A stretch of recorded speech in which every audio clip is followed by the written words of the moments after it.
Just kidding. So, how does it feel in your body? The truth sets us free. Can you feel it?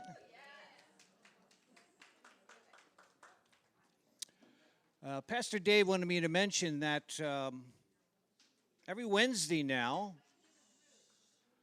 we're going to have meetings here, and it'll be totally involving your repudiation process.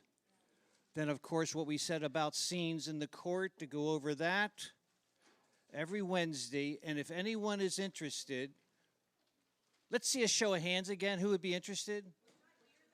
Oh, 3/4 of the room. Gotcha. Times will be coming out, but here's the deal. Courtney,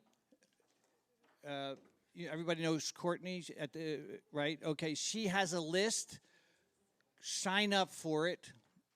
And any questions you have, she'll probably be able to answer, but it's brand new, but I think that's really exciting. Don't remember this, number of times over materials equals certainty. So it has to become your life, a lifestyle, not just something that you do on the side. It's got to be a lifestyle, because this is a brand new, very old. It's your original state, right? This is amazing. We were gifted by an angel in the body that God had gifted us. Welcome, David. Great.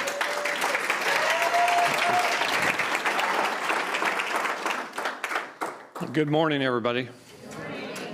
You sleep well? I slept like a baby last night. Felt good. Felt good.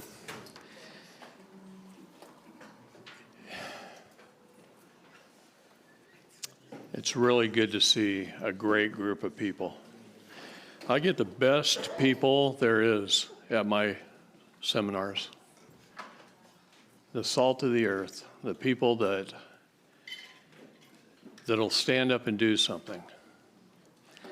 And I want you all to stand because I want you to be powerful. I want you to be I am, okay? Now, go ahead, stand up for a minute. I want you to learn to be kings. Let God be your King of Kings, okay? I want to read you something. This is something a man who is a beautiful man put on his social media. I wasn't expecting it. And it's kind of his personal journey for a second. And when I met him, I'm trying to think of how long ago, probably 5, 6 years ago, he was broken. His kids had been ripped out of his arms, and he was broken. And he put this on, and it touched me, so I cut and pasted and saved it in my notes. And to me, it's an example of what all of you can be and what you can become, every one of you. It says, Big Brother David Straight told me God was preparing me to walk into any court and demolish them with the law. God has used David to help me become an animal with truth and law and many, many others. I now see the law so clearly that I'm willing to go against any lawyer and any judge at any given time. And he does. He goes into the courtrooms and he destroys them. He goes into the state legislature meetings and he destroys them. In Arizona, I watched him stand at a pulpit just like this in a legislative meeting, and I watched the senator run from the room. Okay?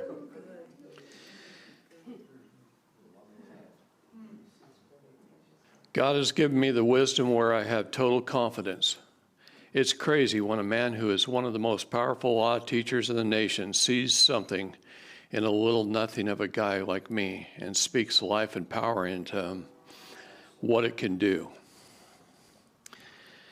We, the people, will have restoration by the God of heaven Those wrongly imprisoned houses and those taken from parents will be restored. Is there any man who can answer and will say God will restore, that God is a mighty redeemer?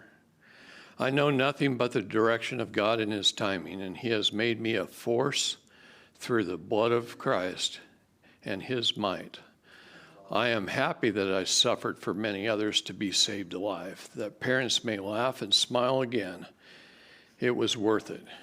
He has brought over at least 80 plus children home. Okay?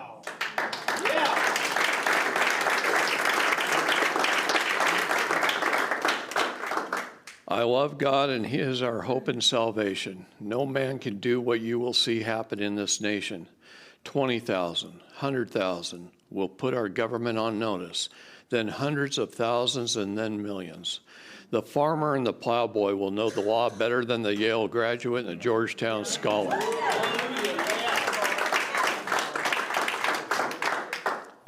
God will make the difficult plain and the crooked ways straight and show the oppressors that they are but men. Can you feel it? The Spirit of God is going to use the base and humble things and destroy the wicked and wise of this world. You see me saying it with all boldness. Stand by and watch and see if I'm lying. God is about to do a new thing.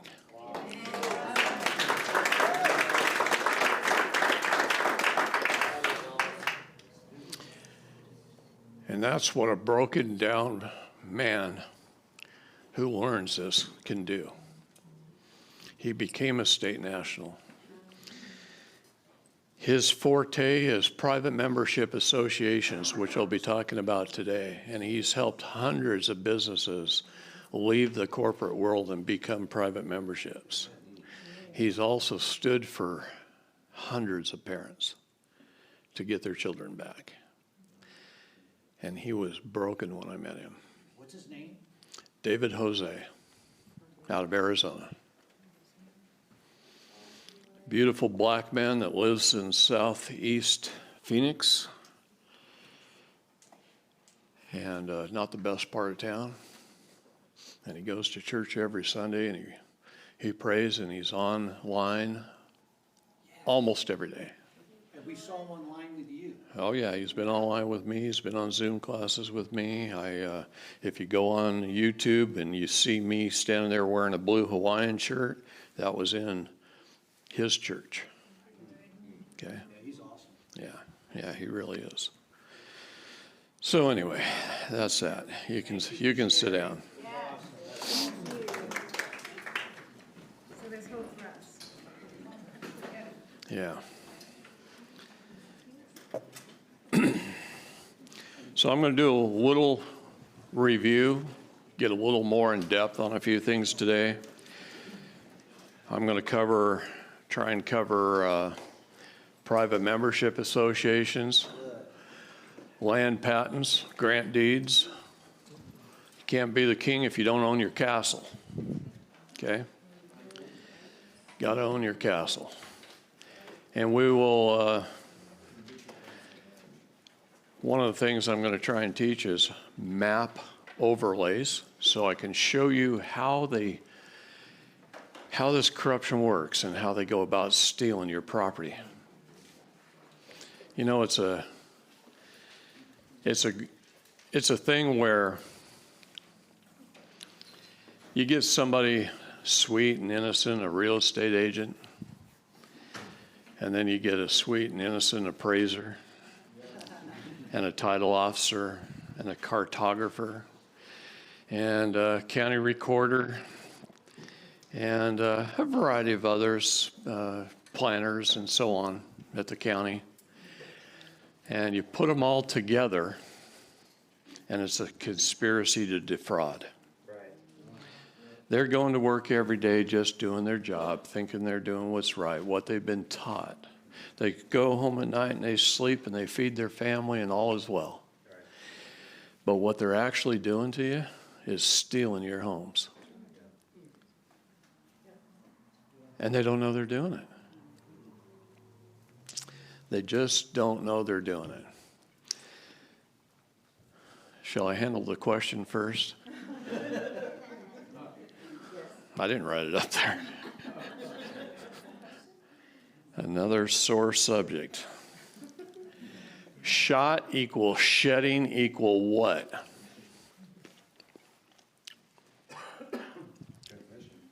Yeah, that's right. Protein shedding is, the doctors last week or the week before could have told you more than me.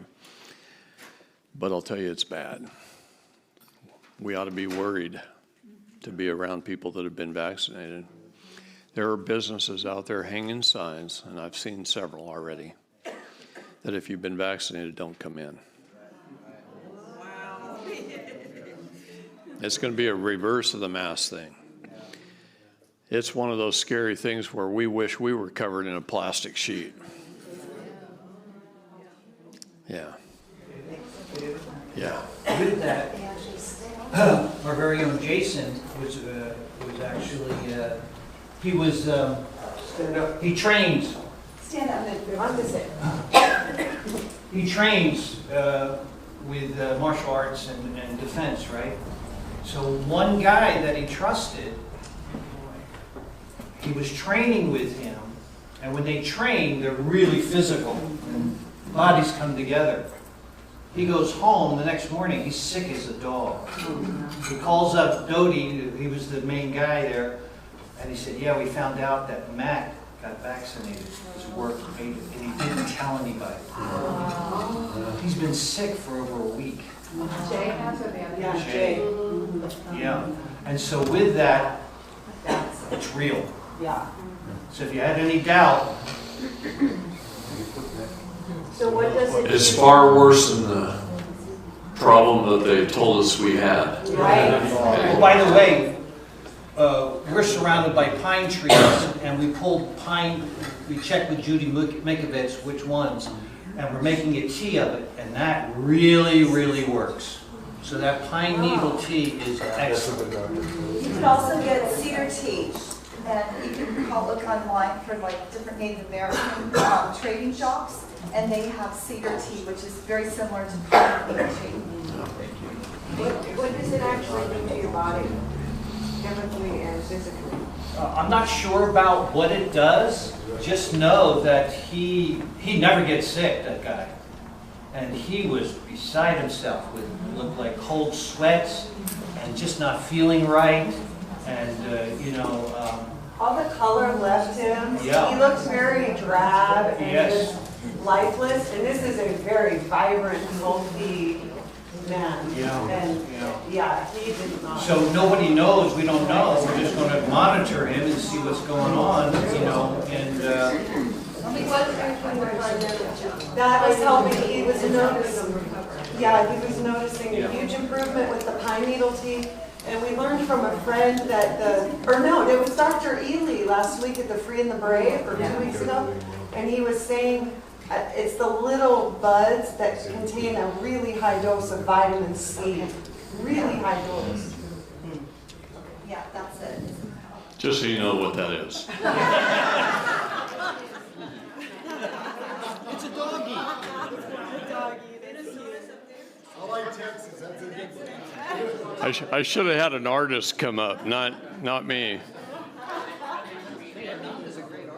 Yeah, I know she is. That's what I meant. Okay. The problem is right over here, you got 10 square miles of D.C., Washington, D.C. And Washington, D.C.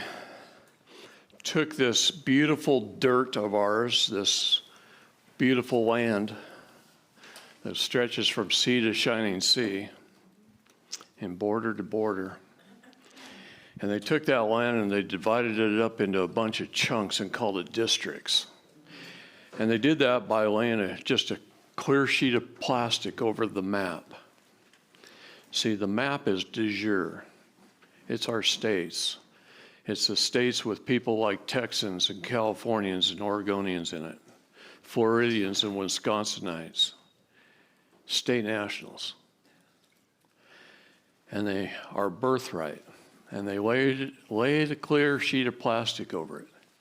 And they divided it into a bunch of sections called districts. And that's all they did. In a whole bunch of different districts, right?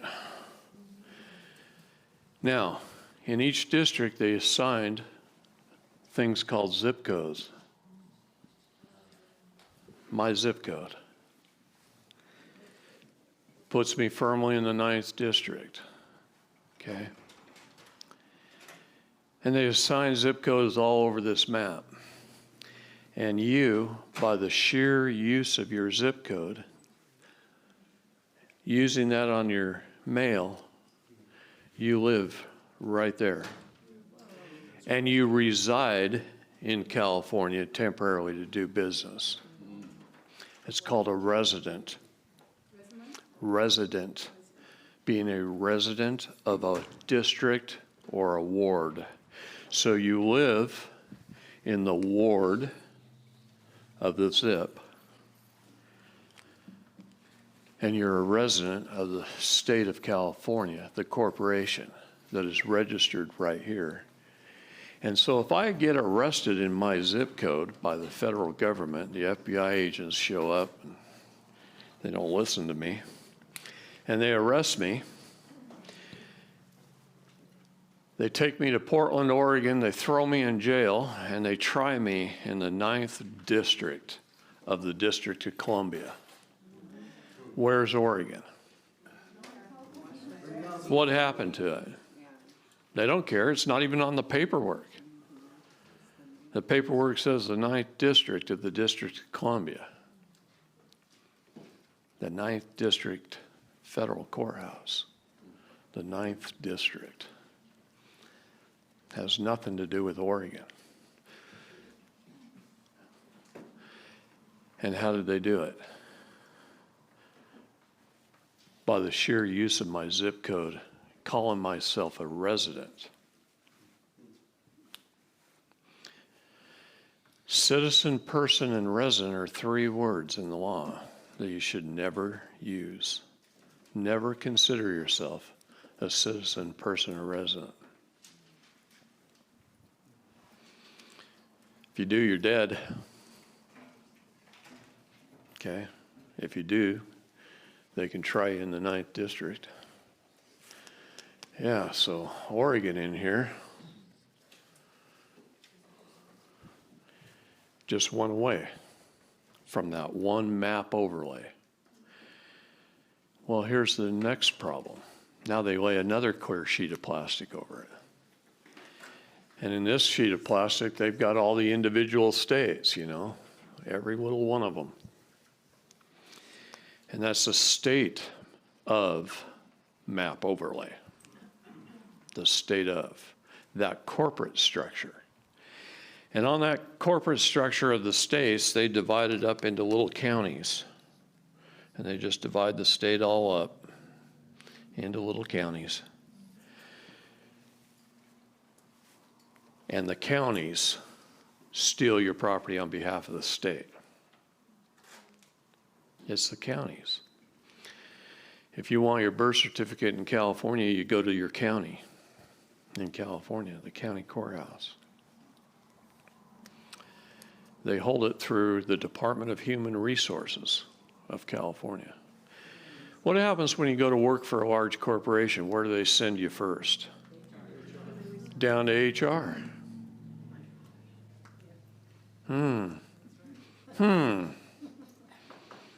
Yeah, where you were registered at HR. So you could be taxed. So they could do some withholding. Think about these terms a little bit. So you got your birth certificate, it was registered, and I say it that way on purpose, because it's giving a flag to the vessel, a starred flag to the vessel. And it's held with the Department of Human Resources, where you become chattel property just by the mere claim of being a citizen.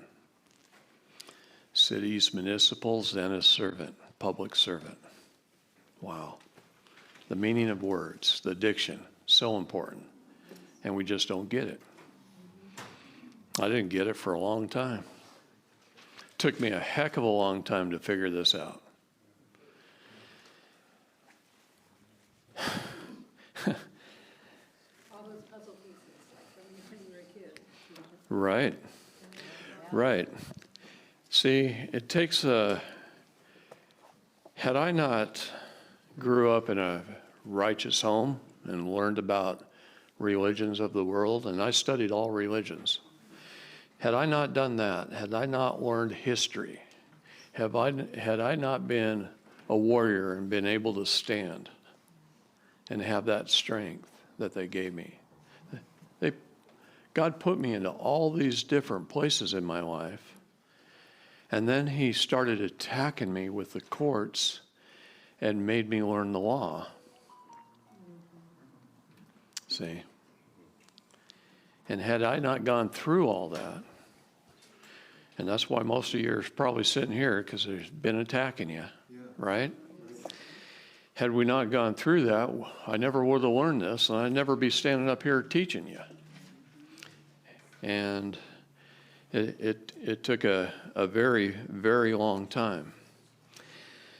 So citizen and resident, two very important words. Well, here's the next one. And I'm going to read you from the book of Job, chapter 32, verse 21 and 22. Let me not, I pray you, accept any man's person. Neither let me give flattering titles unto a man. For I know not to give flattering titles. In doing so, my Maker would surely take me away.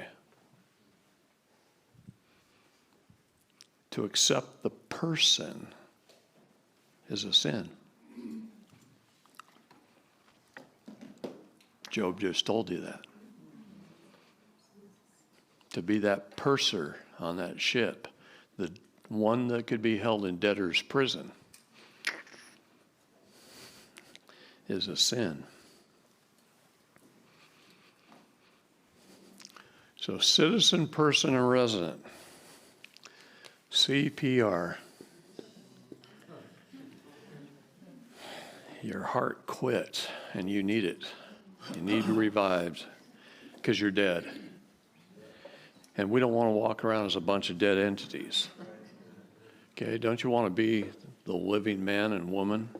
Yes. More importantly, the living soul? Yes. Yeah, the living soul. It's not our bodies that matter that much.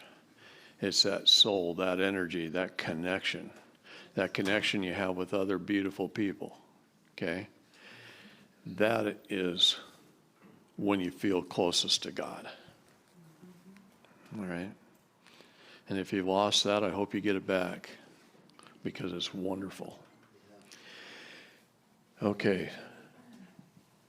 So in the counties, they also lay a clear sheet of plastic over the county.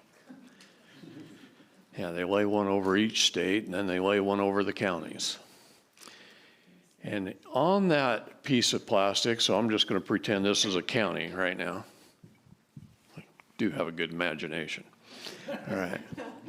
So we'll just pretend this is a county. And in that county, they take your land patent, and all properties have an underlying land patent that was issued from a president of the United States. And it looks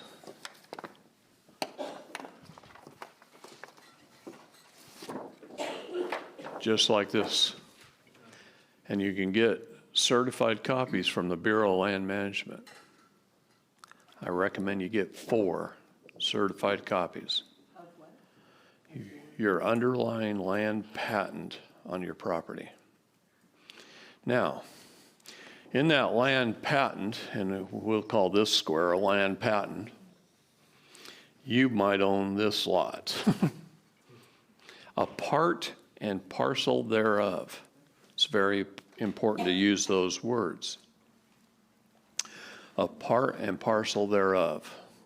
So land patents have a number. So here's an example. You're going to post your property.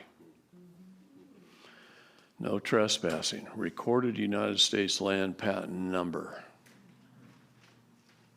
And then you're going to post your property with a real good quality no trespassing sign. We can get these on metal, and you can get them from NARLO, NARLO.org.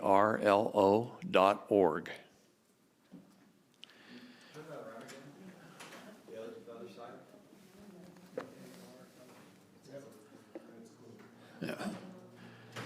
They come on pieces of aluminum, but I don't want to haul aluminum around when I travel. So I just laminated some. Okay. Now, you have a right to exclude. The right to exclude anyone, even government or law enforcement, is a constitutional inviolate right further set in law, to wit. A property owner's right to exclude extends to private individuals as well as to government.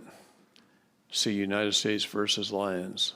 The intruder who enters clothed in the robes of authority in broad daylight commits no less an invasion of property rights than if he sneaks in the night wearing a burglar's mask. That's a Supreme Court case statement. Okay? Hendler versus United States. Hendler versus United States. What was the name of the company again? NARLO, NARLO.org. If you only post that if you become a state national and document. Oh, slaves can't own property.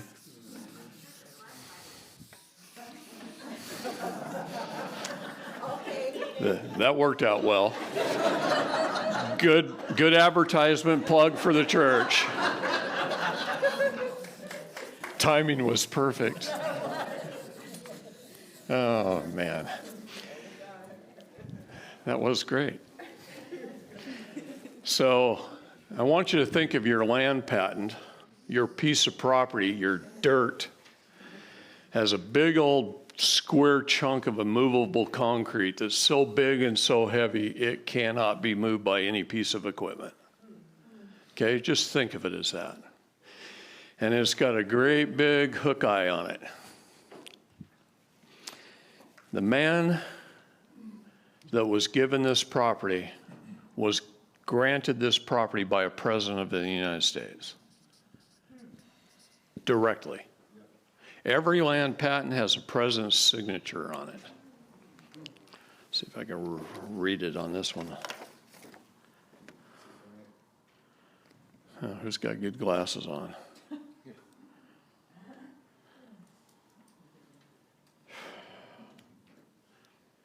Nah, it ain't going to happen with my eyes.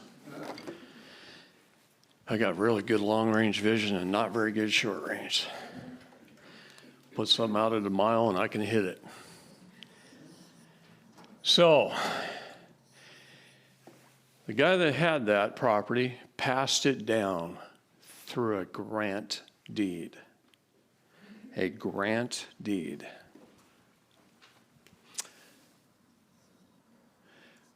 A grant deed, what am I doing?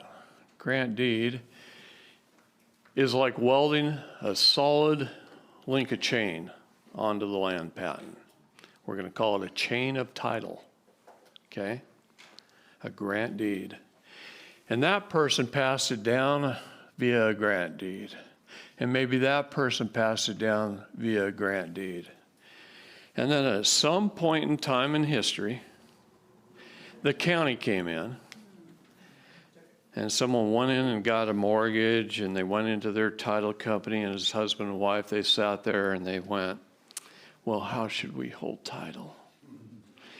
And the title officer, part of that conspiracy to defraud, said most husband and wives hold title in joint tenants in common, joint renters to the state.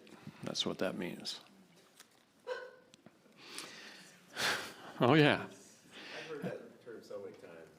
And they hold it with a warranty deed, a warranty, a declaration of war that you accept. They declared war on you. Got to understand the meaning of words, break them down. A warranty deed. Well, that's kind of like not welding any links of chain that can be broken. See, these can't be broken.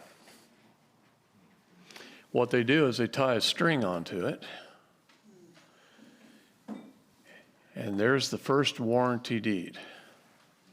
And then maybe it transfers hands again, and another warranty deed, and another warranty deed, and another warranty deed, and another warranty deed. And pretty soon, here's you. You bought the home. These are called, from there on, it's called abstracts. Abstracts of title. What is an abstract? It's a fallacy. Yeah. Anything that's an abstract is a fallacy.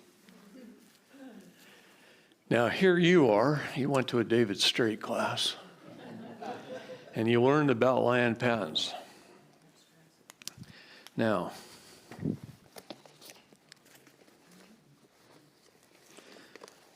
a very wonderful friend of mine that I've known for more than a decade, because back then he and I were putting our properties in land patent at the same time, and that's how I met him.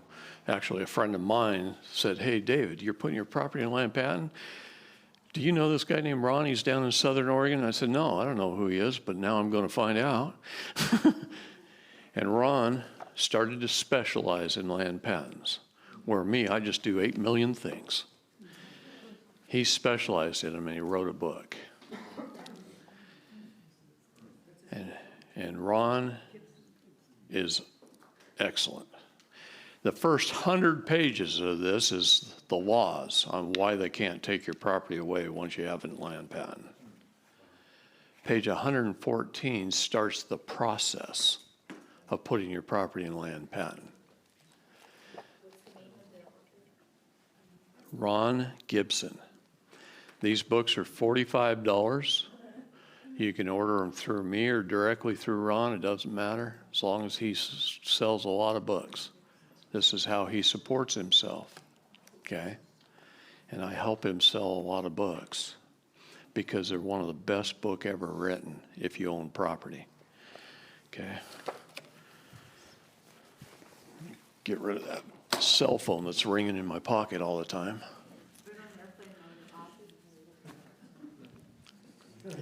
Yeah, the reason I don't do that, that phone has 2 SIM cards, 2 numbers. One that I give everybody, and one I give nobody, except for very important people. And, yeah, so I don't turn it off. Anyway, and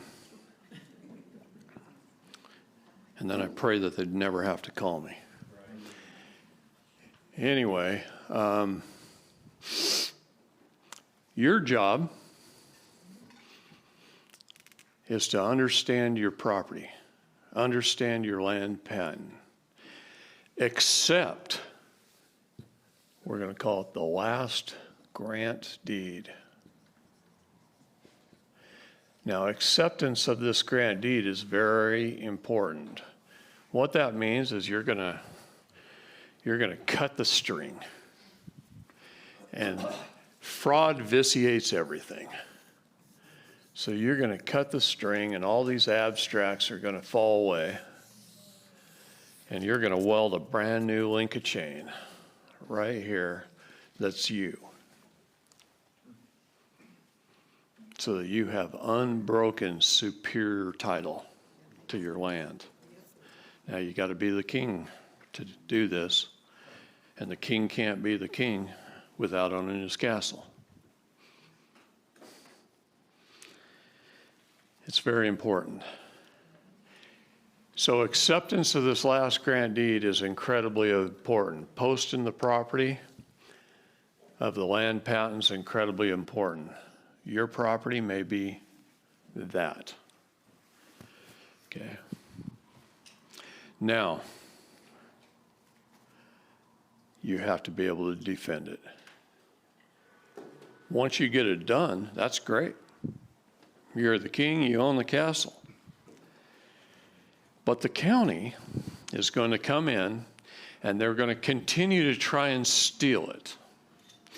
And how do they steal it? Worse than that. They steal it through administrative errors. This is why I tell people you only have 2 jobs in life from this point forward. Correct the errors your public servants make and educate them so they don't ever do it again. Or you could just bitch slap them. Oh, I'm so upset hearing this. A really sweet girl just said that. Okay, just so you know.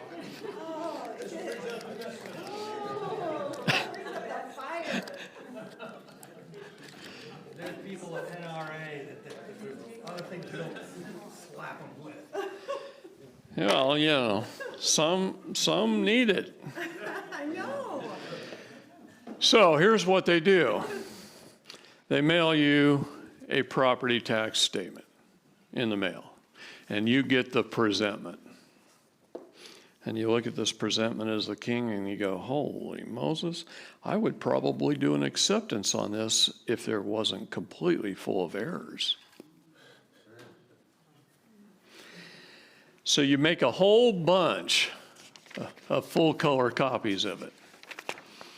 Make as many as you need, one for each error, because the whole damn thing's full of errors. Every bit of it. Then you start up at the left-hand corner and you start circling errors. So up in the first box of this, it says parcel number. 92-10-08-101-076.000-006. Who made that shit up? That's their number. Yeah. Has nothing to do with your dirt. Has nothing to do with you. It has nothing to do with your land patent, and it has nothing to do with your grant deeds. It's just shit made up. It's SMU. Okay? So you circle it, and you say, incorrect description. And you go down to a blank spot on the page, and you put a big old circle, and you should say, land patent numbers. Now, my friend Doug, his piece of property sits right here on 2 land patents. So his says land patent number 6743 and 6747. Okay. And then you write Exhibit A at the bottom, because you're going to use it as an exhibit in your affidavit. Then you move to the next box. And the next box says property type, real estate. Real estate, what a word they came up with. Just more shit made up. Whose estate is it? No. It's their real estate. They stole it. It should say private property. Private property. So you circle it. Go down to a blank spot in the page, draw a circle, write the word private property in there and say correct the error. Exhibit B. Go to the next box. This one's funny. They got it down here, deeded owner's name. Dyson Doug. Now, if you know my friend Douglas Dyson, you know Dyson Doug is not his name, and it pisses him off. Okay? So, everywhere on the paper that they wrote his name, Dyson Doug, he circled it. Name error, Douglas Allen Dyson. Exhibit C. See, they made just a whole bunch of administrative errors, one after another, after another, after another. And through administrative error, if you look that up in the law, it's no fault of theirs. An administrative error is no fault of theirs. The fault lies in the man who doesn't correct it. You acquiesce. You write the check and you acquiesce to the contract, and you let them steal your property on behalf of the state. So that means when you send them a bill, if you accidentally make a mistake and they don't correct it, That's- that falls back on them? Sure. Absolutely. Works both ways. Okay, Exhibit C. Go to the next box. Property address. 3830 E State Road 14, Columbia City, I capital N capital. He happens to live in Indiana. I capital N capital doesn't stand for Indiana. Not when you know English Styles Manual. It stands for the state of Indiana, the corporation. Okay, Doug knows this very well.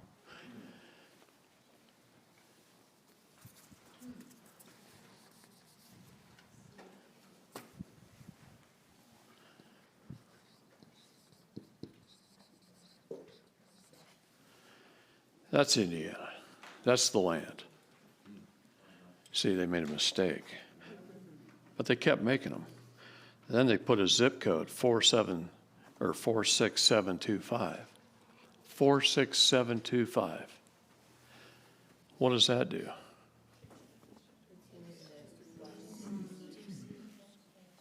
Yeah.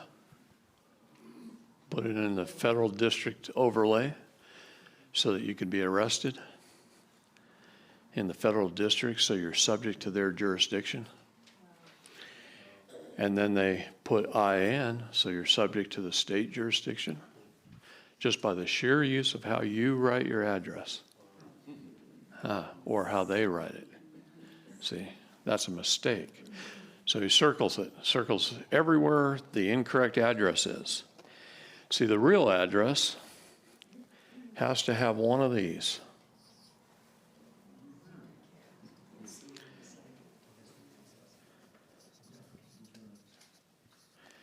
Now, watch this. East, not E, period. East. State Road.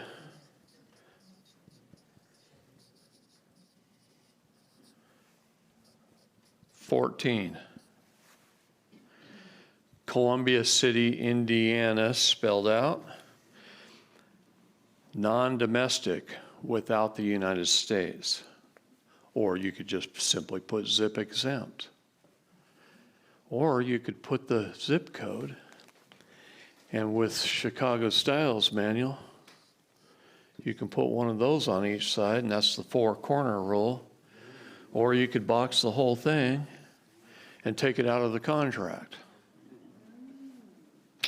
See, people don't know English language. They don't know diction, they don't know styles. See?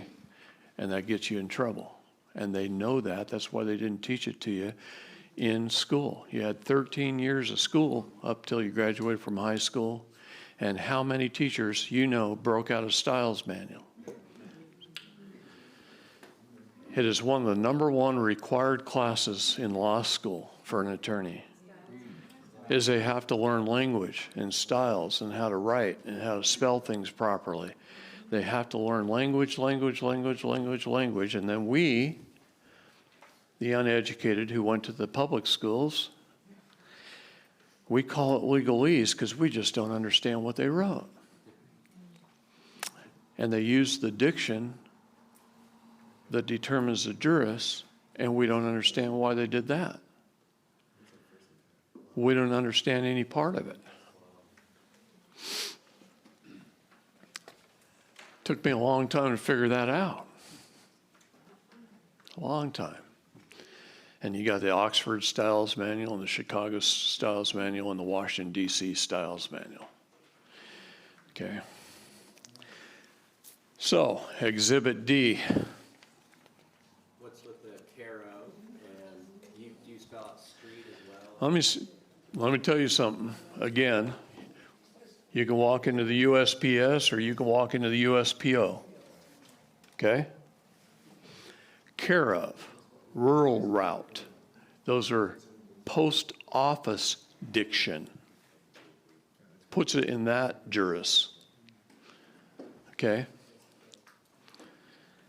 Yeah. 14 mean anything on the board? That's just whatever highway number it is. He lives off of East State Road 14.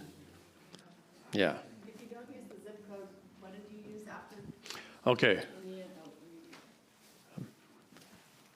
I have tested this.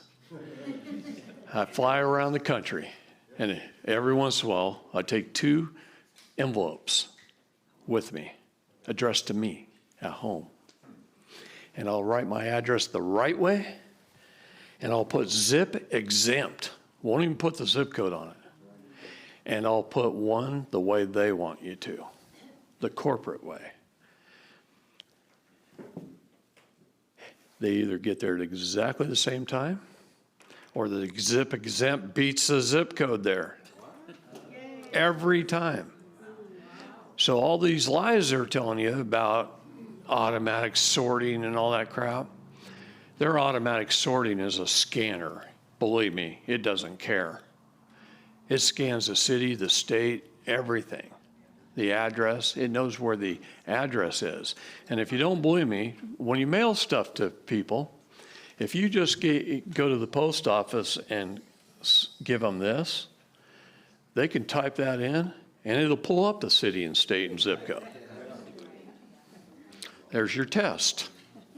Okay? Those last 4 numbers that they add to your zip code. A little more SMU.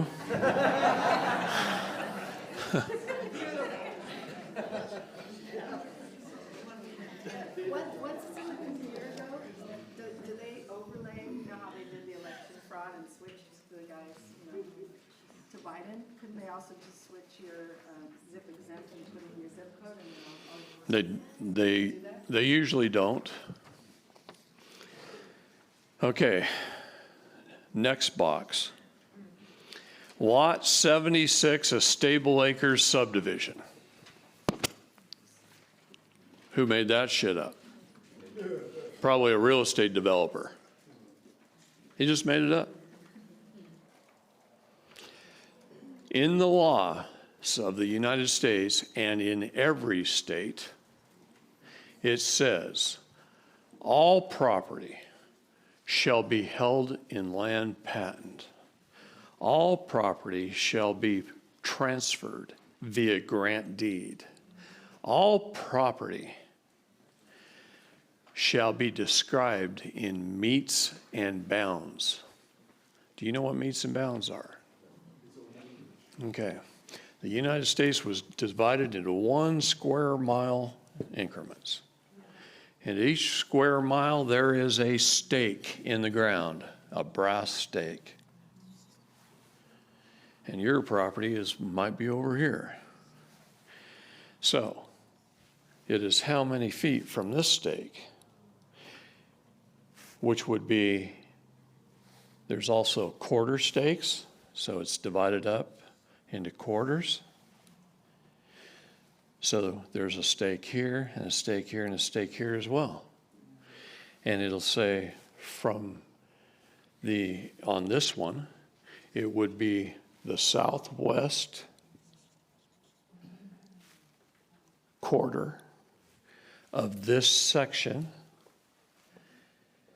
lying in this township and range, and it's 297 feet to the southwest property corner. And then it's whatever the numbers are, 300 feet to the northwest property corner, and it's 300 feet to the northeast property corner, and it's 300 feet back to the southeast property corner, and 300 feet back to the starting point at the southwest property corner. That's a meets and bounds description. Now, if your property is all jagged, it's going to be a long description. Okay? I've had those. My last ranch was 3,300 acres, 9 miles of fence line to get around it. Okay? So you can have some long descriptions, but under legal description, if they put Lot 76, a stable acre subdivision, that's just shit made up.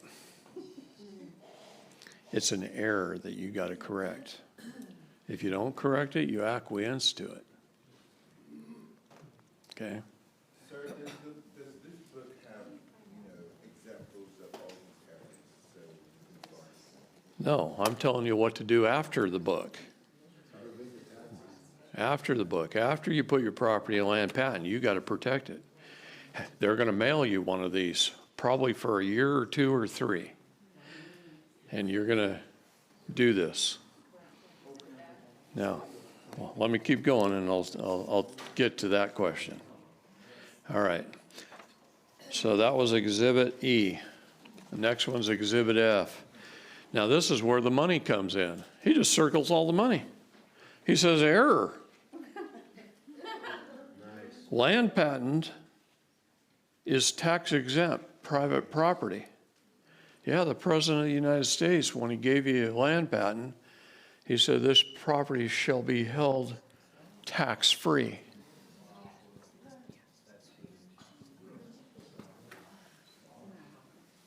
Land patented property can't be taxed.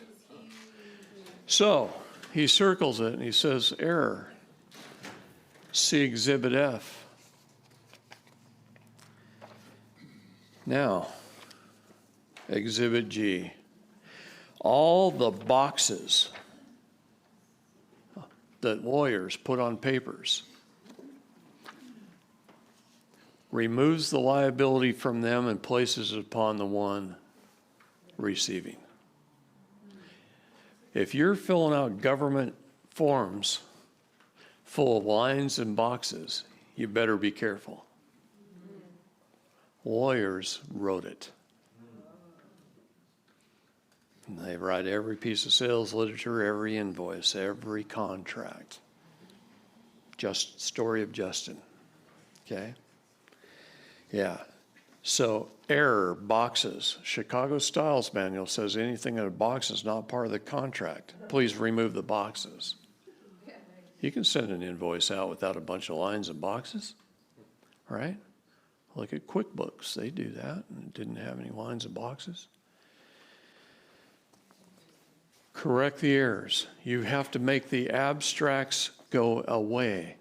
You know, there's people out there, and they're usually ex-retired judges who start abstract companies, and they get orders from the banks on foreclosures, and all they do is they check all the abstracts on a piece of property, all these strings, that SMU, and they give the mortgage company this string of warranty deeds.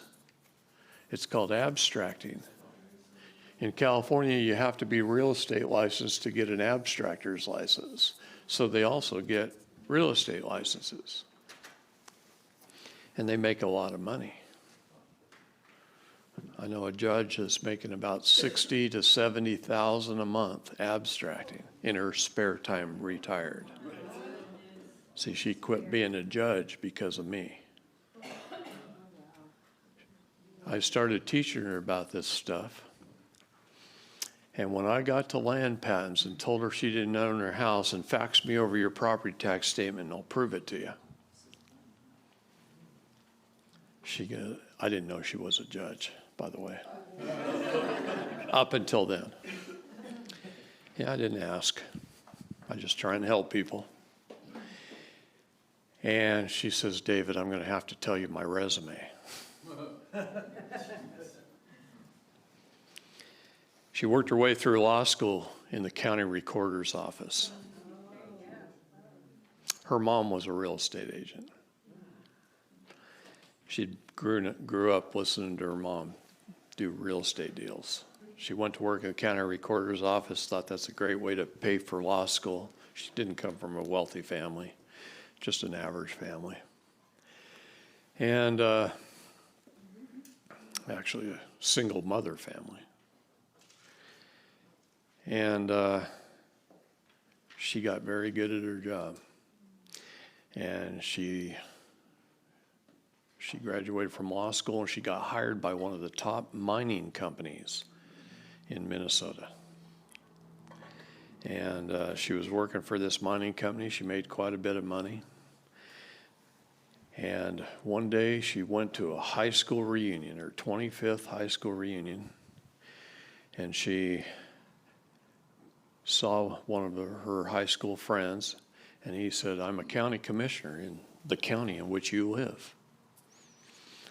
And I'd like you, with your knowledge and experience, to run for office, and we want you to be a judge in our county. So get on the ballot." And she goes, "Nobody knows me here. I work all over the state. I don't really work much in this county. There's not much mining in this county. I work for a mining company. I'm always somewhere else. I'm always on the road. I'm not sure I want to do this." And he talked her into it. And she went into it thinking she wasn't going to win. And she won. She won. And she became a judge. Most of what she handled in the early years was just real estate transactions, foreclosures, things like that. And then as she graduated on, she started handling different types of cases. And that's when she realized there was corruption, and she didn't know what to do about it. It was bothering her bad. So she saw one of my YouTube videos, started calling me on the phone every day. Super persistent. And so I'm educating her on the phone about an hour a day. I'm giving her. It's just very difficult for me to give somebody an hour a day. And I'm educating her, and it's when I got to the point of the map overlays and the land patents, she just went, oh, and her mind opened up, and the light came on, and she goes, "Oh my God, we've been stealing property from people."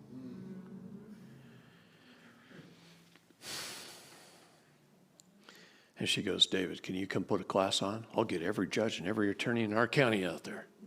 And she rented the Beacon Hill Golf and Country Club, paid for my hotel, flew me out there, paid my expenses, and she filled the room with about 150 judges and lawyers.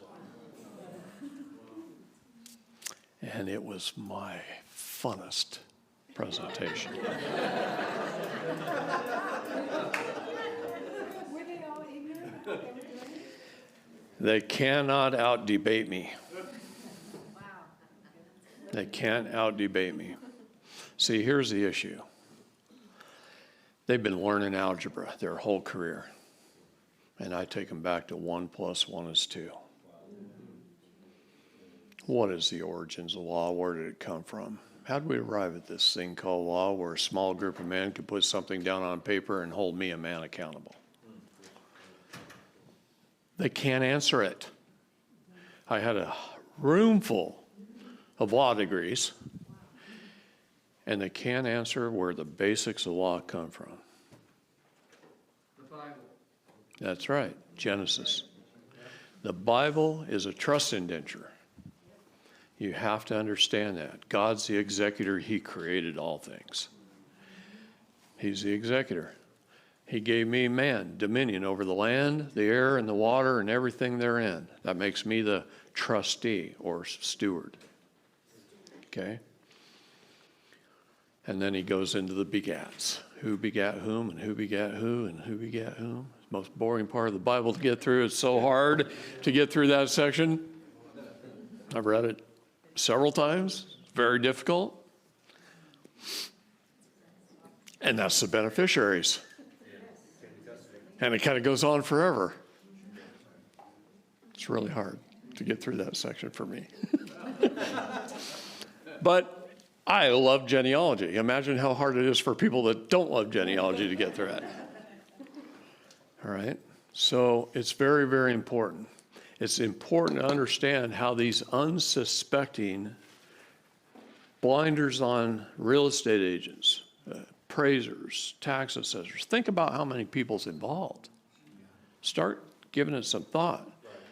By the time they've made all these errors, there's a developer error in here, there's title company errors in there, there's all kinds of people who are just getting up in the morning thinking they're righteous and going about their job and doing the right thing. And they don't realize that when they all got together, it's a conspiracy to defraud. What do you do when you come up against a recalcitrant county employee who says, I'm not doing anything with all of your corrections? You keep at it. You do it through affidavit. You force them into acquiescing. See? What's the difference between affidavit and declaration? Oh my gosh. An affidavit is a statement of facts sworn under the penalty of perjury. A declaration is something where you're addressing a God-given right, God and nature's right. It is my right to be free. It is my right to have self-determination. It is my right, and I declare you cannot take it away from me. It's the best answer I can give you. Maybe you can come up with a better one, but that's the difference, okay? Lawyers will tell you, don't do an affidavit. Don't do an affidavit. We'll just file a motion. A motion is a beg of the court. Judge, pretty please, can we just move this thing along? Motion, move this thing along. Can we solve this one little issue so this thing can keep moving forward? Fuck that. I don't beg them to do anything. They're my public servants. I order them to do shit. Okay? Yeah. Yeah, there you go. See, once you qualify everything and you're the king, see, it's all in the qualification in your words and your documents and how you present them and how you make your document a court of record. It ain't the brick building that's a court of record. It's your documents. Your documents become a court of record when they're properly served, publicly published, bonded, and filed. So you have to figure out how to do that, right? You do it with the registered mail, label 200, and you serve them. Because what are they? They're a bank. They're a post office. It's very important. So when I'm correcting the errors and I get this all done, and remember I said Exhibit A, Exhibit B, Exhibit C, D, E, F, G. Okay, each one of those exhibits, this is evidence. It goes in each paragraph. Each page goes in a paragraph in my affidavit. So I do an affidavit. Okay. I, David Straight, being of sound mind, blah, blah, blah, the whole affidavit format. And then number one. Number one is parcel number. Blah, blah, blah, blah, blah. Please correct the error because this is just shit made up. Yeah, it should read land patent number, blah, blah, blah. Correct the error and I'll accept it. So it's a conditional acceptance, essentially. So essentially you're saying that most people are just compartmentalized legal idiots. Thank you. You've watched my videos. I haven't used that term much in this class, and you've noticed, right? Yeah. They're all compartmentalized legal idiots. We all are. We've all been indoctrinated. We've all got our blinders on. We've all just been going to work and doing our jobs, and we don't even know if we're doing the right job. See, I owned a title company. I've owned 2 mortgage companies, well, actually 4 mortgage companies over the years. I owned a financial planning company and a real estate company and 3 development companies. a construction company, a specialty building supply company, a hydroponics company, and others. How many lives have you lived? I just do a lot of things at the same time, and I bring good people around me to run it. See, 1982. I graduated from high school in 81. And I had my first college degree 2 weeks before I graduated from high school. And in 1982, my dad decided he was going to retire. And he had a very large construction company. And he says, guess what, David? I just bought Mom and I a Provost motorhome and a little Cadillac to pull behind it on the trailer. And we're going to go travel. We're done working.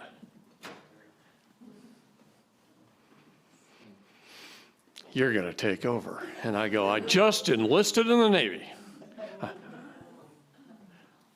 How am I going to do that? He said, don't worry about it. We have good people. Our people can run it. You own it, they run it. I said, cool. And I left. I didn't even start managing that company until 1995. That's when I started managing it. Yeah, I had good people. That's what happens when you surround yourself with good people. See, and I love good people. All right. So when a title company does a title search, are they like making a lot of errors? Are they aware of these, what were they? No, in a title search, they're just looking for that guy and that guy and that guy and that guy and that guy and this guy and this guy and this guy and this guy, and they usually stop right here. And I go, why did they not go back to the land patent? Well, maybe it's because they don't want to reveal or disclose the information. Right, then they get the same. That's why they call it abstracting. They hire an abstractor to do a chain of title on the abstracts back to the last link in the chain. And I go, crap. Why did you only go back to 1920? Why did you only go back to 1945? Yeah.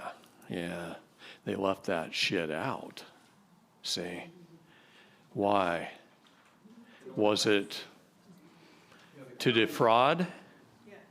To remove the disclosure? We've got a county, David, that won't let you access the grant deeds. Oh, geez. Surprising. Placer County. Oh, yeah. Surprising. So surprising to me. Not. The woman who does that abstracting, this is what she does. That makes $60,000 a month. Who was it? Oh, yeah. All she does is do chain of title searches for like big banks that hold notes on people's property. Now I'll tell you something very interesting that happened 2 weeks ago. She calls me up. She goes, David, I want you to look at this. I just sent it to your Proton mail. Okay. I look it up. She goes, guess what I'm abstracting? All the United States Postal Services buildings. They're in receivership. Huh. How interesting. Well, what did they just rename the United States State Department? Well, Trump bankrupted it all. He bankrupted the United States, Inc. He bankrupted its agencies, its USPS, and they're just all in receivership. So now they're just opening up under a new corporation. And that's what's been happening the last couple months. So our United States State Department just opened up under a brand new corporation called the Department of State. That was always their nickname. It was never their corporate name. It was a U.S. State Department. That's what it said on the building. Oh, what tangled webs they weave. See, Drives me crazy. But the United States has done that over and over and over again. How many bankruptcies does the United States have? What? Who said that?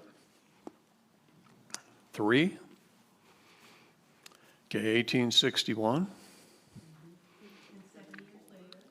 7 years later, 1933, 1945, 1999, 2020. That's 6. 6.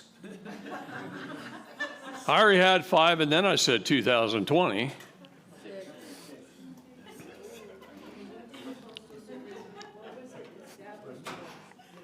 What's that?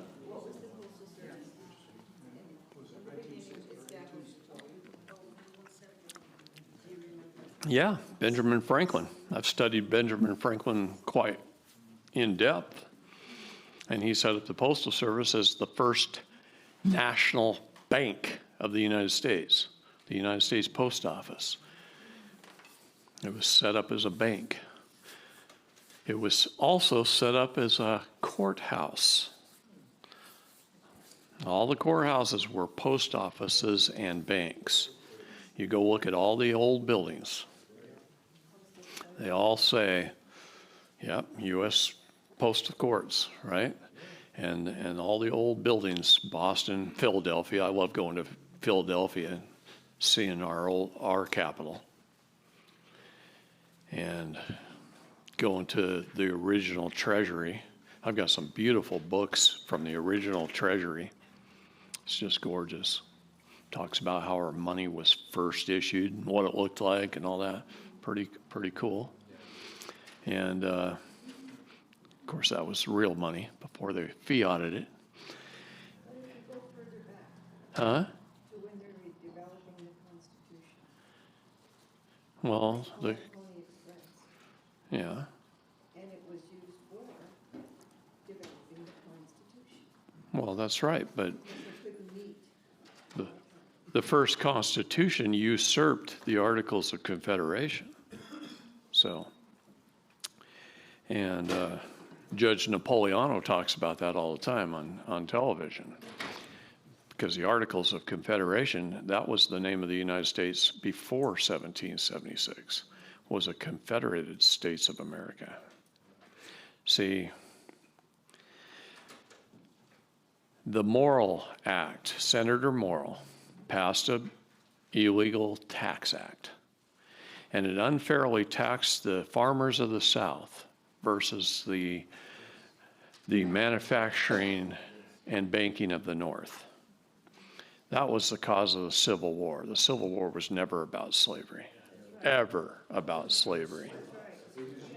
No, even Abraham Lincoln sent a letter that says, I would never have freed the slaves had it been left up to me.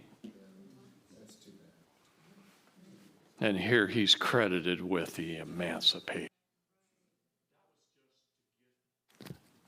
Sound just went dead for a second there. That was just to get the 13th Amendment passed. The First Amendment that was really illegal to pass. Oh, we already had a 13th Amendment. It was called the Title of Nobilities Act in the first Constitution.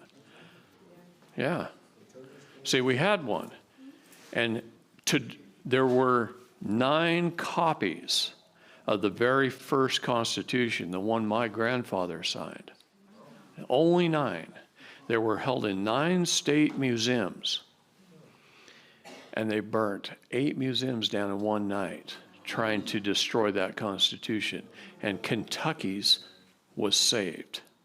Otherwise, we wouldn't even have a copy. Those were the 9 original parchments. 9 original parchments. And we lost 8 of them in one night. Can you imagine how close we came to losing that document forever? Yeah, it's kind of interesting. See, the cabal has existed for a very, very long time. And they didn't want that title of nobility act in there that our Thomas Jefferson put in. They didn't want it in there because the title of nobility act said no bar member could ever hold office of president. And here we have Biden. What a great example of a bar member. 50 years in his career and he hasn't done shit, and we expect him to do something in 4?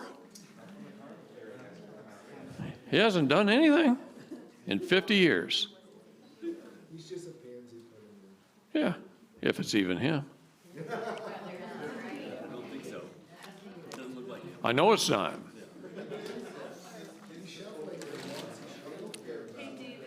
Yeah.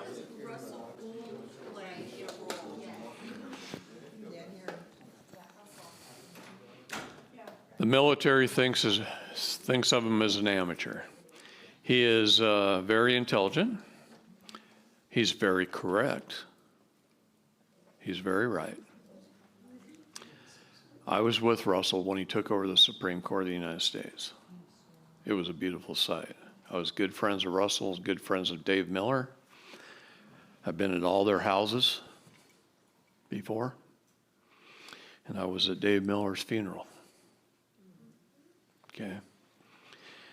Those guys got it right. However, in saying that, if you go in a courtroom where everybody speaks English and you're speaking Japanese, and they don't know Japanese, it doesn't do you a whole lot of good.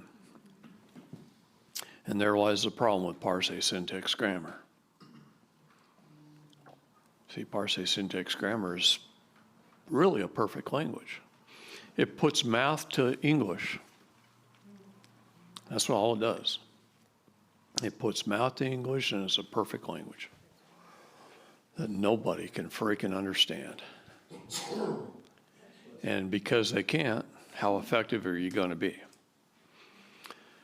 So I stick with the portions of Parsee syntax that are basically the basis of the styles, English styles, like the proper use of colons and semicolons are very, very important. We don't realize the importance of those, and hyphens. Hyphens are very important to describe things, to qualify things. I call it qualification. To qualify something, if I wrote David Lester Straight Vessel,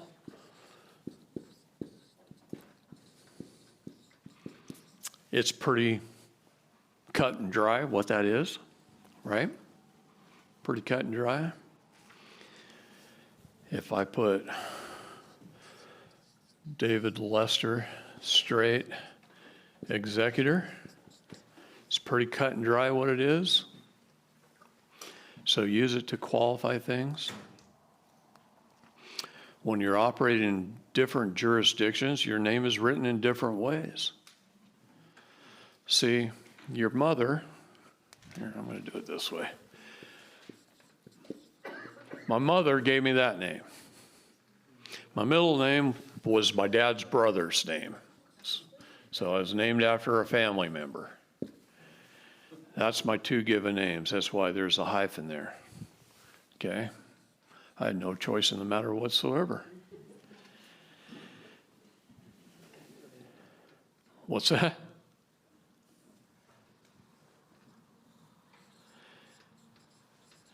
That is a family name.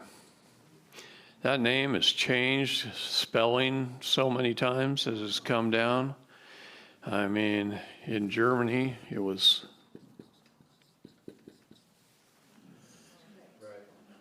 way back when. And then they came ashore on a boat, and they got off the boat, and they walked down the pathway, and there's guys sitting there on the desk, name, and they write it down.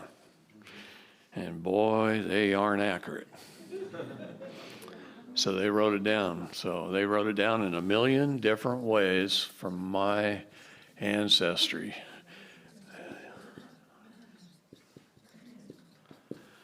And over and over and over again, several different ways. Okay? So that name changed.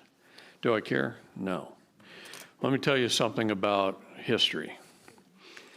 In your northern European countries, Sweden and so forth, names changed every generation.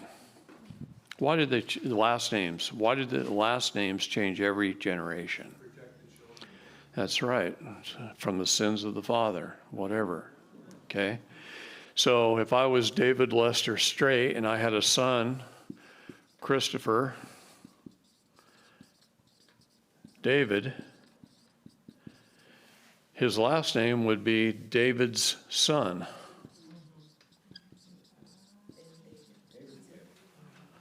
Christopher David, David's son. And if he had a son named Daniel David, it would be Daniel David Christopher's son. Okay? And last names changed every generation, so the king could never catch up with the children from the sins of the father. And that's why there's so many last names in this world. Okay?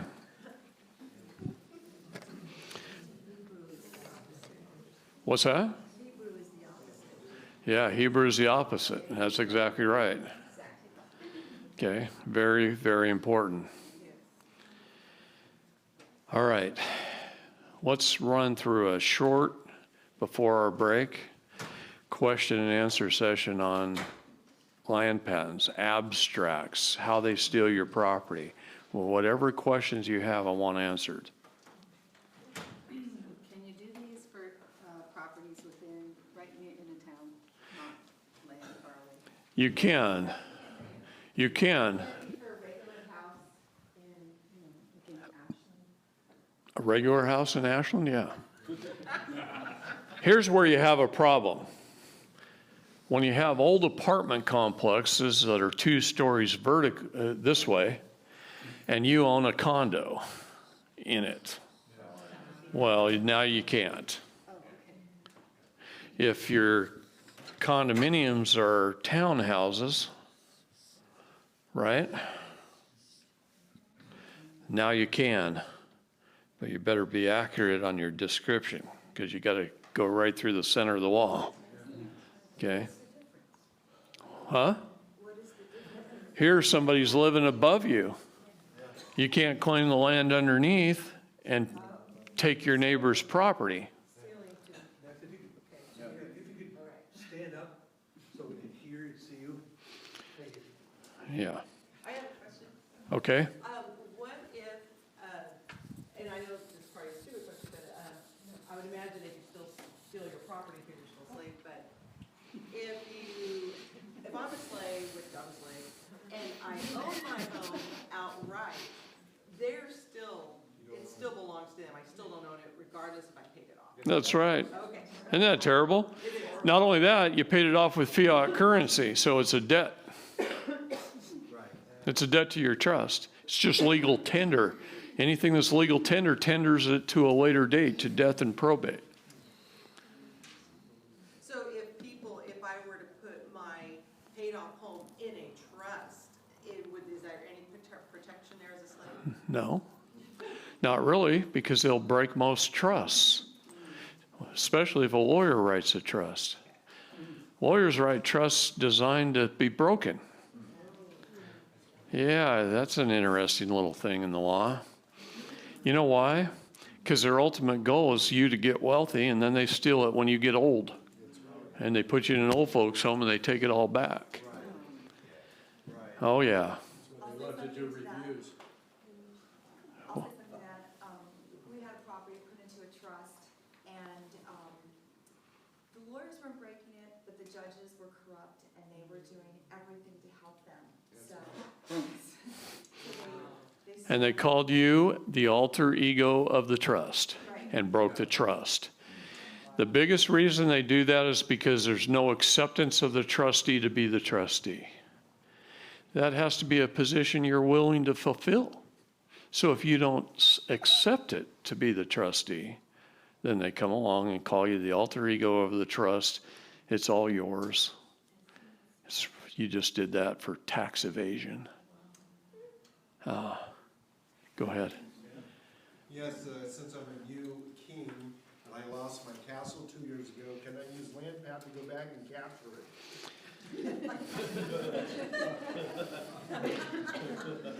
Which I'm willing to do with help. Let me tell you something. Technically, you can, but are now at this point, are you preying on somebody, you know, a neighbor? No, because they stole it from me.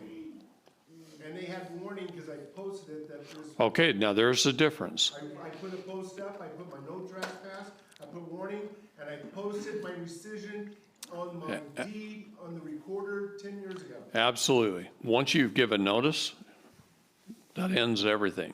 But let's just say you didn't. And you just went through the foreclosure process. The sheriff says, hey, you got a few hours to move. They did it. And you leave voluntarily. And you didn't do any fighting for it like you did. I fought, they removed me with force, both of us. Yeah. Oh, yeah, they'll do that. Not fun. They'll do that. 45s to their side, yeah, 2 of them. He kept saying, I don't know, he kept calling a supervisor. They did that to Ken and Barbie. Ken and Barbie Cromer in Utah. I put his property in, he owed like $1.5 million to the IRS. And his home was free and clear. And they came in and they, with force, removed him. They sold it on the courthouse steps to Birch Properties, a property investment company. And I went in, I put his property in land patent, got his grant deed, got it filed. I got it signed off by William Barr, all the way down. And we won in federal court against the IRS because the IRS is easy to beat. I beat them every time. Now, I told Ken and Barbie, move back into your house. And they moved back into their house. Now, the mistake they made was some of the wonderful patriots that stand up, a couple of them just came and stayed at their house with their ARs and sat on the porch and showed a show of force, and the cops came over and talked to them all, and everything was cordial and everything was nice. And, you know, they stayed there a couple of weeks, and then the ARs went home. And then a helicopter and a SWAT team and about 24 cars and shows up in the middle of the night and jerks them out of their house in their underwear. And a truck shows up with a dumpster and throws everything of theirs into the dumpster and rips them out of there. Now, here's the problem. They're in court constantly, every week. Every week there's a hearing. And every week Ken shuts them down with knowledge. They can't take this house. They can't sell it. They have no power. They have no deed. They have no ownership at all. And it all boils down to who holds superior title and who has superior rights. And they can't remove it off the county records. For Christ's sakes, William Barr's name's on it. Not only can they not remove it off the county records, but Birch Properties is so pissed off about the $400,000 or $500,000 they paid for the house, and they can't use it, they can't sell it, anything, that they've actually tried to sell it 3 times. And one of Ken's neighbors says, hey, Ken, they just put a new for sale sign in your yard. I'll send you a picture. He sends Ken a picture. Ken calls up the real estate broker, and he says, you might want to come remove your sign because check and see who owns it with the county. And Ken and Barbie own it, and they can't be removed. The court has tried to remove it. The court can't remove it. They can't remove it. The federal court said they can't remove it. And the judge is trying to save face with Birch Properties. And the reason why is the owner of Birch Properties is his bishop.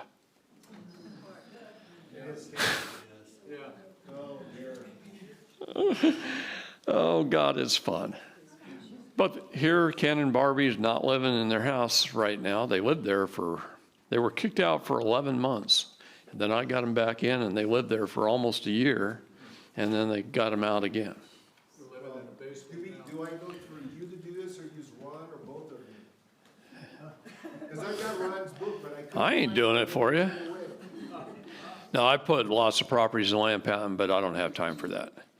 The best thing to do is do the book, ask questions, do it yourself. The king does things themselves.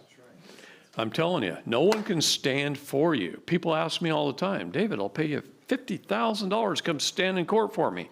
No, I ain't doing it. Everything that I'm teaching you, you got to be the king. You got to do it yourself. You got to have the faith and the courage. Okay. Problem was, I've been trying to find my meets and bounds description, Mm-hmm. and I can't get into the county to find that. County cartographer, give him a call, buy him a taco. Oh, the guy that does The mapping, the county mapping. Gosh, he has it. A lot of private appraisers can get it for you. There's probably a dozen appraisal companies. Yeah, I did try to do that, 2 of them, and they couldn't come up with it, or they wouldn't give it to us. Kind of fishy when they won't give you something that's yours, right? Well, that's true. So I go through all that process, and I assume it's all completely spelled out in the book, and I'm ready to post those signs. I have a couple of rental properties. If I go through the process, I can put those on my rental properties as well. It's your property. I have a question. A couple days ago, before I came down this weekend, my husband and I were in the garage, and we have a home-based business, so we were home, and we heard a bunch of rustling by our garage door, by the gate. And we're like, what is that? So we went out, and it's the county utility guy checking our gas meter. And I said, well, what are you doing? He goes, oh, I'm just checking your gas meter. I go, well, the gate's locked. And he goes, well, if it was unlocked, I just walk in and do it. So, and those types of things, as a slave, is this, he has every right to do that? No, he does not. In fact, he has no right to step on your property at all, and you need a sign that clearly spells it out like this. What's that? Even though I'm a slave? Even though you're a slave, he has no right to do that. See, here's the issue. Especially if you've got a locked gate, he has no right to interfere in your privacy. You have the right to be left alone. That's an unalienable right. It's not a property right. It's an unalienable right given to us from God. That's our decision if we want to be left alone. Okay? You have that right. And his job is to call you ahead of time, send you a letter, and set up an appointment. And then you have the right to stand there and watch over him so you can protect your property. See, pity the fool that did that to me. Okay? I was a few minutes late, so I apologize. But I've been in real estate 33 years. It sounded like I'm part of conspiracy. You are, darn it! Guilty as charged. So I'm just trying to understand the point that you're making is that people should legally not have to pay taxes, so if they get behind on that I'm just trying to put the pieces together. I need a little more information of how Yeah, let me help you with that. Okay? Because it's great being a compartmentalized legal idiot. That was for your benefit. All right. No, I only say that because I love you. All right. Here's the issue, and I love everybody. I truly do. Until they prove themselves evil, they're great in my book. But as soon as they prove themselves evil, uh-oh. All right. How do I explain this to you?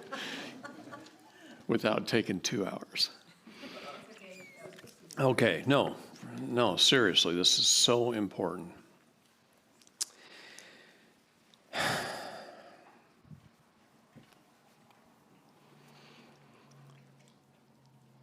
The fact of the matter is, you could be doing what's right, and right now he's following the direction of the real estate board, a labor union. That's who trains them, who licenses them, is the real estate board.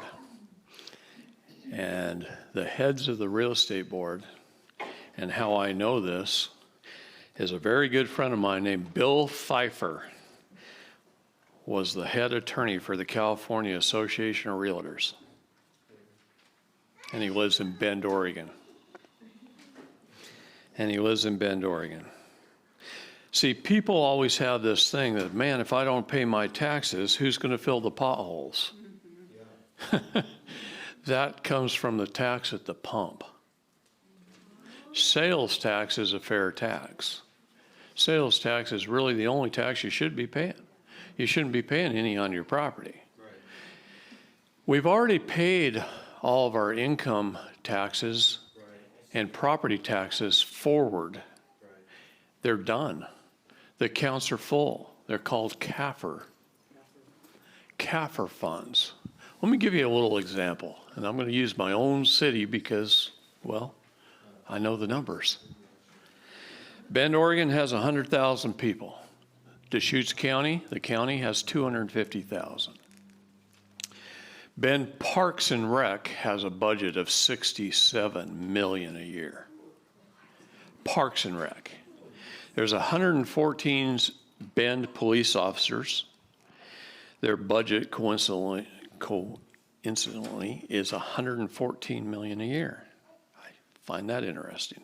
$1 million a year budget for every cop. The county of Deschutes has about 110 officers. Their budget, $180 million a year. The city bus system, $45 million a year. And I could go on and on and on with all the city services and county services that have big budgets. If you add all of that money up and you divide it by the 250,000 people living in the county, it's about 50,000 for every man, woman, and child. You telling me you're paying that in taxes? No. Taxes don't fund government. Taxes do not fund government at all. So if this is the federal government's budget, see these that I write down as taxes? No, it doesn't even go there. It goes over here to the International Monetary Fund, and it pays back the money that we borrowed already and that we declared bankruptcy on. The only thing that goes here is tariffs. Big difference between taxes and tariffs, okay? All of this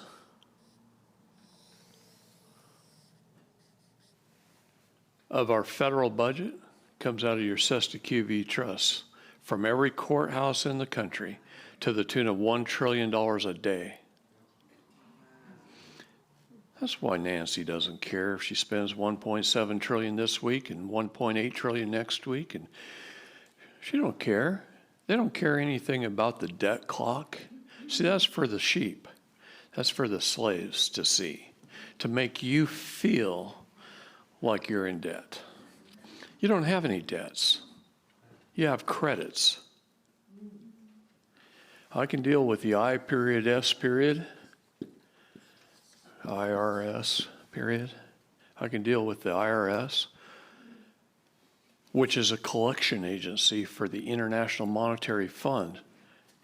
They don't even work for government. The Secretary of the Treasury does not work for the United States at all. They work for the International Monetary Fund, the United Nations, the Council on Foreign Relations, And you can follow that chain of corporation right on up to the top. Just like Dairy Queen's owned by Burger King, right? On and on and on. You can follow the corporate structure. It's real easy to follow the money. And you can see it all. No, so when I deal with them, I deal with the Internal Revenue Service credit department.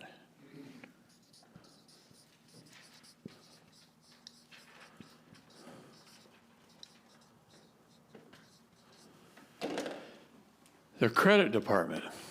And I usually get a letter back on Bank of America's letterhead, issuing a credit.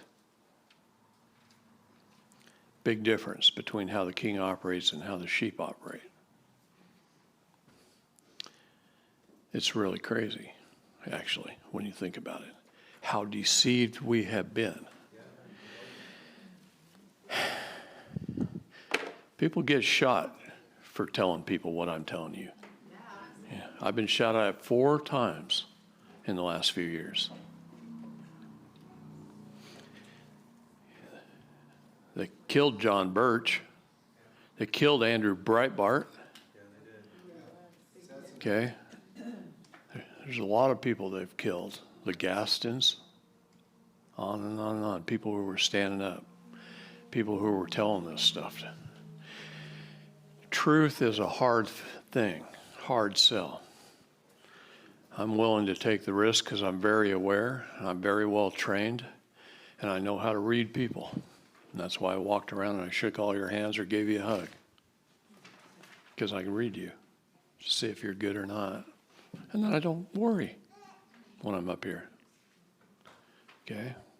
So, just to finish my question, I ain't done with your answer yet. Told you I was going to take 2 hours. No, go ahead. Go ahead. Well, two things. One was it takes an education with my spouse of 28 years before there was any dissolvement of marriage, all that, becoming the whole king thing. But I guess you could still go through this patent deal. If I told my wife, here's how we need to do our real estate. Slaves can't own property. They'll take it back from you. What? Slaves can't own property. They'll take it back from you. And the other thing was you said that an IRS person has to identify themselves, and yet you also said that every group had one in there. So why aren't they just... Because they're never asked. Why don't they just ask that question? They're never, well, why don't they? Yeah, if somebody up in the group doesn't ask the question, then they don't have to answer. See? I know groups now that they at every meeting, they ask first thing before they get started. Okay? Because that's their only protection. Otherwise, they just sit there and acquiesce. Is that something like reading the Bivens? What you're talking about? Mm-hmm. It is. Yes. Okay. So if you're reading the Bivens, then they have to come forth with that information? That's right. Okay. Can you explain that? Bivens is a court case. Okay. Can you what? Finance? Who said that? Reagan has a question now. She's been wanting to ask a question. Okay. Yes. Hi. I'm Regan, and my question is that you said the only legitimate tax is the sales tax. This weekend is brand new to me, and I was wondering about self-employment tax, which all my life I have been told I need to be paying into for Social Security, and Yeah. that's helping older people right now. So what about the self-employment tax?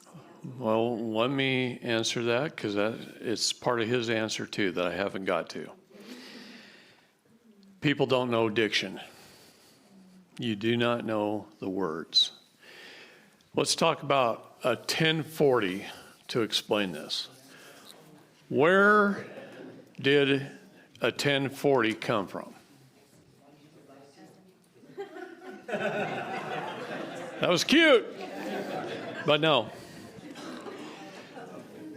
1040, back to good old honest communist Abe, Mr. Abe Lincoln. The first part of indoctrination in our school system is our little kids getting up on stage wearing the beard and the hat and saying 7 years ago. Oh my God. When you have read real history, letters and journals of people who lived during the time, that's how you learn real history. See, textbooks, history is written by the victor. Okay, you ain't going to learn real history in a textbook.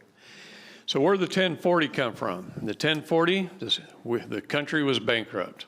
It was 1861. And the 1040 was called the 1040 bonds. It was known as a gift tax. To help fund the war efforts.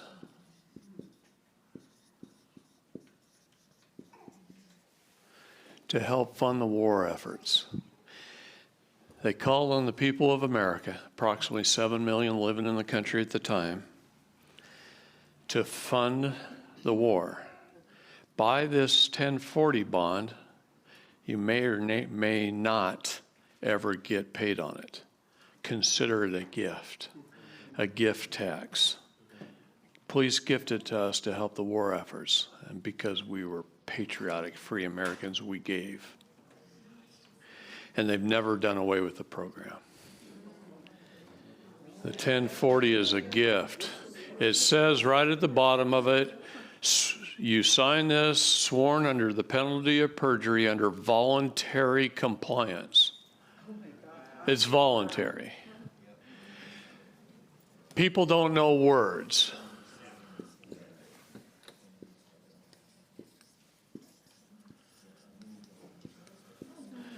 The Constitution says that money earned by the sweat of one's brow is wages, and it is untaxable.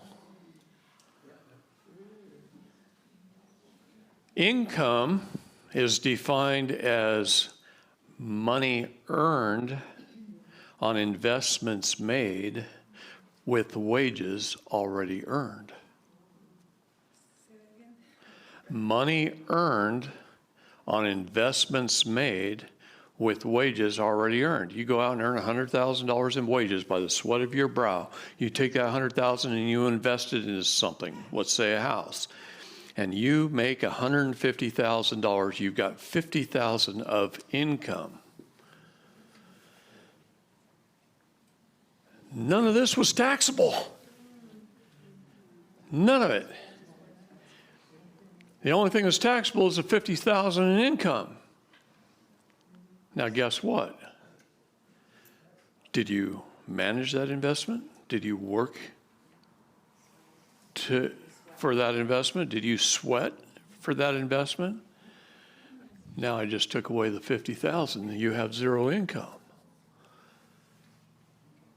I turn it into wages, and they're untaxable. Constitution of the United States does not allow for income taxes. This is why you can go into Barnes and Nobles and find books that have been written by former heads of the IRS, and they will tell you in their books that we don't know why anyone pays the income tax. No, you don't. You get it put in jail because you're an employee of government. You get in trouble because government employees must pay taxes. And you called yourself a citizen, and you became a government employee registered with HR, and you acquiesced, and now you owe income taxes. And so now you go to jail. What I do is I use status, standing, and jurisdiction and destroy this. And I beat the IRS every single time for everyone we've ever worked with. Sir, what about a WABEN? WABEN is what you would file with an employer after you filed a Form 56. See, the Form 56 is the only tax form you ought to ever file. That's it. One-time filing. Send them a Form 56 and do it right. As a slave or as a king? Oh, no. You will become the king with the IRS when you file a Form 56. This is called a fiduciary form. It tells the IRS who the hell you are. Yeah, nothing gets me more pissed inside than the IRS. Gotta breathe. What's that? The W-4B. W-4B, who gives a crap? SMU. This is all you ever need. That's it. The W-8BEN tells your employer that you're foreign to the United States corporation. The Form 56 tells the IRS that you're a fiduciary of the estate of the vessel. So the top part of the Form 56, the first few lines, is your all caps name hyphened vessel. And its address in DC. Your address written out the way it's supposed to, the way they want it for the Admiralty law. And now you come in on the next set of lines and you put David Lester Straight, executor. And you take ownership of your vessel and you become the owner of the shipping company, the fiduciary of the shipping company, the captain of the ship, and you become that rather than the purser. Because Job told us, don't accept any man's person. Okay?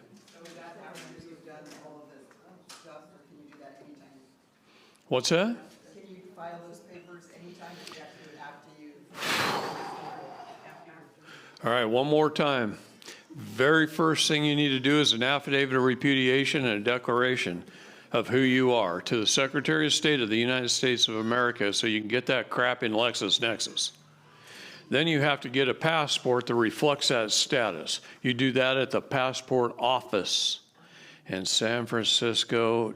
It requires you to be good at your education level, because you can throw the football perfectly in a perfect spiral at the exact point in time, and you don't know the way those idiots are going to run because they don't know nothing. I go to Seattle and I get crap done up there because there's lots of state nationals go to Seattle. Okay? I think Gary Darby was probably the first and the only one that ever went to San Francisco, and it took all day to sell it to him. Okay, but he did it. He got it. Hey, David, what happens if the IRS has already filed, Form 57 and taken your ability to use your passport from there? Rescission it. For the cause of fraud and swindle. The United States Code uses that word, cause of fraud and swindle. Anything they do to you is because of the cause of fraud and swindle. What's that tell you? That they're corrupt and they do it all the time. The United States Code is very clear on that.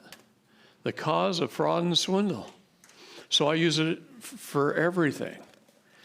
And fraud vitiates everything. Okay, one more, and then we'll take a break. Back to when they're talking about the Bivens thing, I'm part of People's Rights on Omaha. Good. And we have a big water issue there, and we just learned the BLM and the BR have infiltrated our group. Oh, great. Have me come down and speak. Pardon? Have me come down and speak. We would love to have you. So, well, it's only 3 hours down the freeway for me. Yeah, we want to do it, so can we ask at a meeting if there's any federal agents there? You can. And I would walk right up to them and shake their hand and say, you're about to get an education. Are you free very soon, because our water issue? No, our water issue is very dire. So, anyway. Well, didn't you have a meeting like yesterday, last week? Yeah, we had a few. Yeah. You get Teal. Yeah. Hey, John, is Teal out there? She's feeding her baby. This is her big moment. I wanted to know how you remove your property from the tax roll. She's got it. By correcting the errors with an affidavit over and over and over again until they acquiesce and give up. Oh, I absolutely do. You wonder why we leave this up here? I've been careful not to erase that. I want it in your brains. I want you to see it when you sleep. You learn 72, 30, 15, 10. You're talking on the phone to somebody else and you're having a conversation. I want you to accidentally say 72, 30, 15, 10, Judgment Day. I want it that ingrained in your brains. Okay? Because this is how we go after our public servants in a civil manner that hits them in the pocketbook. Are you always going to win or are you always going to get paid? Probably not, because you'll make mistakes a little along the way. That's okay. It's a learning process. Eventually you get good at it, and then you just start making some money. It's a whole new career. What do you need a barbershop for?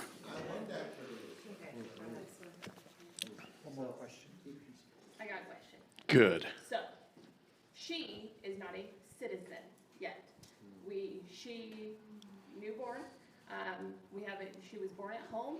Government doesn't know she exists.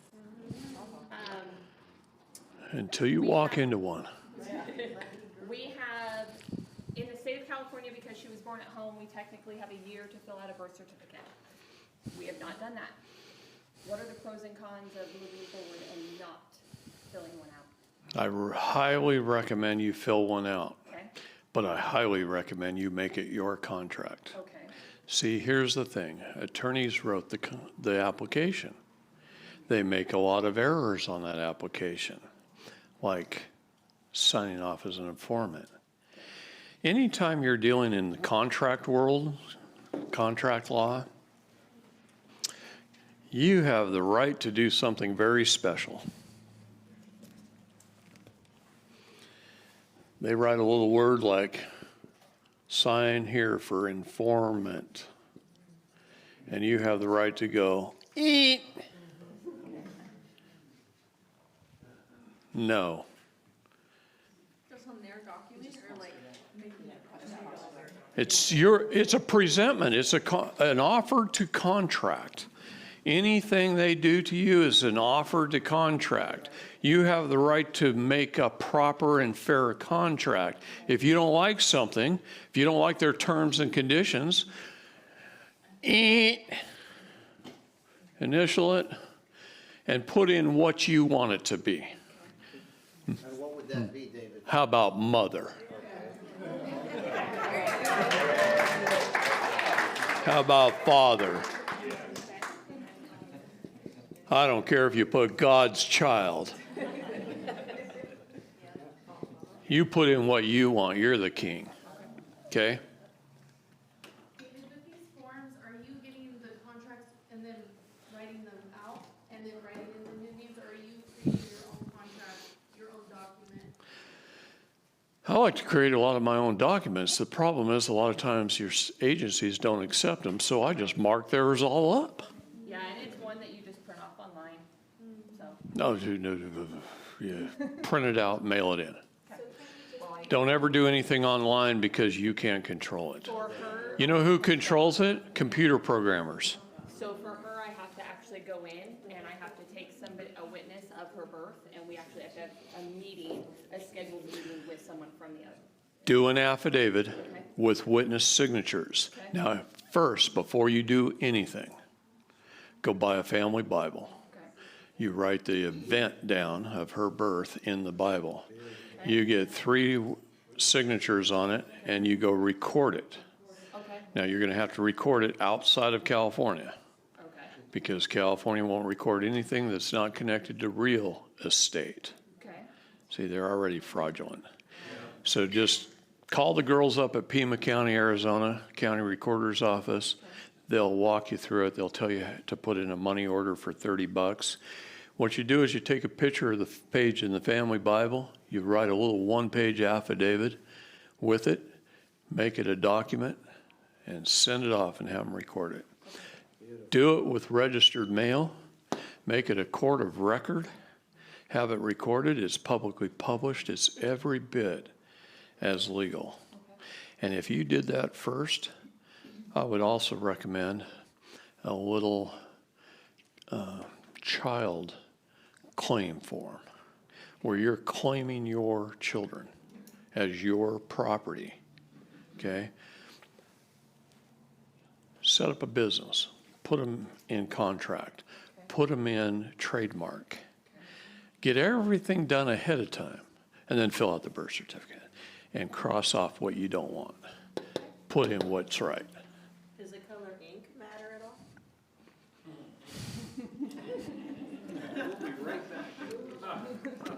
all? Our break was 10 minutes ago. Does the color of ink matter? Color of ink does matter, actually.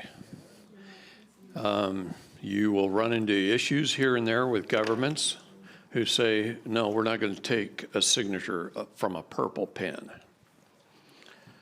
I say, you're my public servant. I'm the king. I use purple.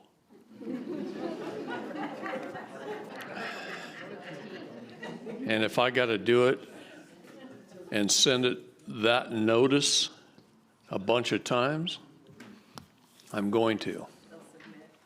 And then I'm going to get an order of judgment on my process. And then I'll walk in there with the judgment and say, here, I got a court order that you'll take it with a purple pen. Now, that's a lot more work. If this was easy, everybody'd be doing it. Okay? It's not going to be easy. You know why? The single biggest reason is we've got 150 years of errors to correct. These public servants have been getting away with shit for so long that we've got to re-educate them. This is why I tell people you only have 2 jobs in life. Correct the errors our public servants make and educate them so they never do it again. The rest of the time you could be fishing. Okay? Because a lot of people are colluding unwittingly, aren't they? They're working for Absolutely. They don't know. No, they walked in and they gave them an employee handbook, a policy manual. And in the policy manual, it says, do it this way, this way, this way, this way, this way. Who wrote that shit up? See? We got to get back to the rule of law. William Barr, President Trump, both of them have said, let's get back to the rule of law. See, the law is clear. It's written down. It's black and white. It says what it says, and it doesn't say what it doesn't say. It's clear and it's concise.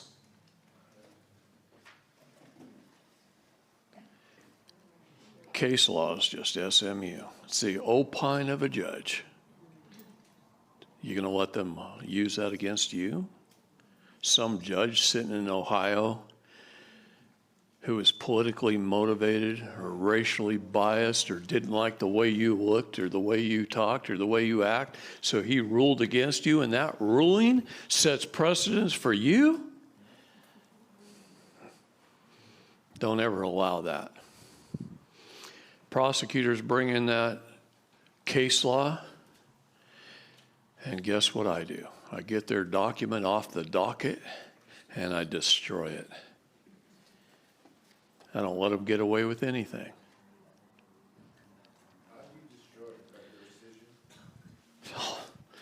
How do I destroy it? I'll mark it all up and refile it and show them all their stinking errors. I'll refile their own document. I'll put it in the case. She's putting a document if somebody else is in her case right now. Those are beautiful things to do, right? But you can use it to correct errors too. What do you do if the county recorder refuses to record or charges exorbitant fees? Well, that's California. Sorry about your luck. Quit voting for Nancy Pelosi. No, I'm kidding.